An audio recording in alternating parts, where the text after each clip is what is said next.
Biden's aides thought this would stay hidden. 4,500 pardons that were issued, and to some of them, it was murderers, it was violent criminals. After some evidence emerged suggesting the former president's inner circle may have used the auto pen without his approval, Comer recently revealed the one piece of information that could finally prove it. No one who authorized auto pen or actually physically manually pressed the power button on auto pen ever heard directly from Joe Biden. And today, we're covering it all. By the way, we just launched this channel, and we're going to focus solely on debate. So if you believe the truth isn't partisan, hit that subscribe button and let's jump right into it. What makes this story important is that you see pushback from within the administration, emails that show a confusion about the use of the auto pen and wondering and questions about why it's being used. And let's play this from Lydia Moynihan, who talked about this, one of the contributors here at Fox.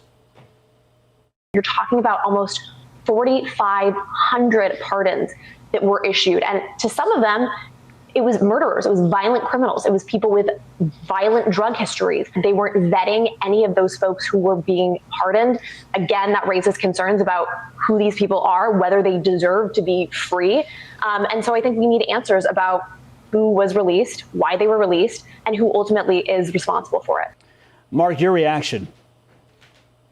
Well, look, the Department of Justice works for the President of the United States. They're not an independent branch of government. So at the end of the day, whether or not the Department of Justice is directly involved or not with the pardon process really doesn't matter. If the president wants to give someone a pardon or grant clemency, he has the authority to do so, which goes back to, did Joe Biden really sign off on this or not? Now, usually the Department of Justice is involved. They put together the paperwork, they put together the documents for the president to sign. But the fact that they didn't do it, arguably, doesn't change the legal nature of this. At the end of the day, did Joe Biden sign off on these or not? For context, this information surfaced over the summer and raised some serious questions. Beyond the legality of executive orders signed by the auto pen, which noticeably increased during the second half of Biden's presidency, it also put the power of clemency under a spotlight. You see, the former president committed 4,245 acts of clemency during his 4-year tenure in the White House. That far exceeds the total of any other president since the beginning of the 20th century. And get this, 96% of these actions came during the last 3 months of his term. What made this even more concerning were newly released communications from top Biden aides showing they were trying to figure out how to create a paper trail, because Biden had only given verbal approval and never reviewed the specific warrants or the types of offenses being cleared. That's where James Comer's investigation becomes crucial. So let's take a look at what the House Oversight Committee has uncovered. Is there any evidence indicating that Biden himself was involved in approving these pardons? Real hard evidence? There really isn't, and it's astonishing when you're talking about thousands of pardons and dozens of executive orders. Basically any legal document, especially during the last 3 months of the Biden administration, that's what we focused on.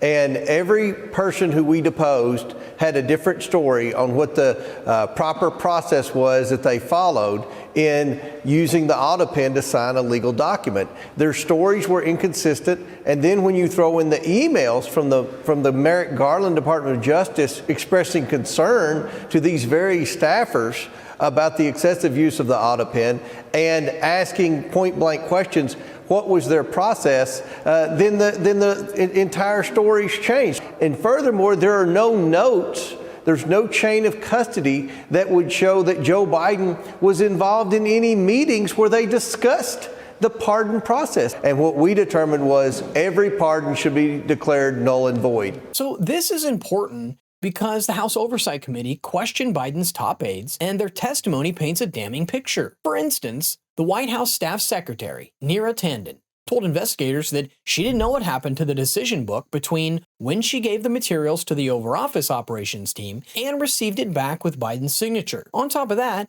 Biden's chief of staff claimed that he did not know who actually operated the auto pen, adding Hunter Biden did take part in some of the pardon discussions. That's why the committee wrote in its report, Biden executive decision-making procedures were so lax that the chain of custody for the given decision is difficult or impossible to establish. Meanwhile, the Democrats released their own report, arguing the committee's review revealed no evidence of wrongdoing inside the Biden administration. But that's not the only thing Comer revealed. And let's just say nothing will prepare you for what you're about to hear. Are you of the view that, for instance, Biden's pardon of his brother Jim or let's say Anthony Fauci, are you of the view that those pardons are null and void, given what you know? I am. Absolutely, 100%. If anyone doubts whether or not there was a cover-up, they need to watch every minute of the testimony that we got, all of the hours and hours of depositions from these staffers, where you had people like Ian Sams, who was his spokesperson, who would come out every day and give press conferences blasting me or blasting Robert Hur or Jim Jordan or someone. Under oath, when we asked him, how many times did you meet directly with Joe Biden? He said 2 times in 2 years. Neera Tanden, his executive secretary, well, 2 times in 2 years. Neera Tanden then, who's his executive secretary, who that position is one of the closest to the president, whether it's Obama, Trump, George Bush, Obama. She admitted that she would go weeks without having any interaction with Joe Biden. They clearly shielded him, not only from the American people, but from their inner staff. Yeah, the president was basically insulated, even from his own staff and cabinet secretaries. There's a book by CNN's Jake Tapper that mentions an unnamed secretary saying access dropped off considerably in 2024, and I didn't interact with him as much. And the same official posed the hypothetical, yes, the president is making the decisions, but if the inner circle is shaping them in a certain way, is it really a decision? Are they leading him to something? And that's exactly the angle the DOJ should investigate. It's still unclear whether they've taken any action, since after the House Oversight Committee released its findings, the case was referred to Pam Bondi, as this case goes beyond what Congress could do on its own. I'm a lawyer, so I'm going to ask you this. Is there really any legal means of challenging these pardons? I mean, I don't see any federal court that wants to get involved in what seems to be unknowable with the president's plenary pardon power. I think they're going to call it a political question and say we're not getting involved. Well, that's why we brought Dr. O'Connor in, the White House physician, and we asked him the first question, Dr. O'Connor, were you ever told to lie about Joe Biden's health? And he pled the Fifth Amendment. We had so many questions about the mental fitness. What we found in the investigation also was the fact that President Biden's staff talked about whether or not they should give him a cognitive test. And then according to the staffers, they ultimately decided to not give him a cognitive test. Now, that makes no sense. If you wanted to prove to the skeptics in the media and the skeptics in the Republican Party that the president was mentally fit for office, why not giving a cognitive test? Now, this is just me thinking out loud, but even if we did get the results of a cognitive test, I'm not really sure how reliable it would be. A few months ago, it came out that President Biden had cancer, and even an oncologist on MSNBC's Morning Joe said there isn't any disagreement that Biden had it while he was president, adding that he may have even had it for a decade. With something that serious in the mix, how accurate would any test results really be? So, the bottom line is simple. Congress laid out the groundwork,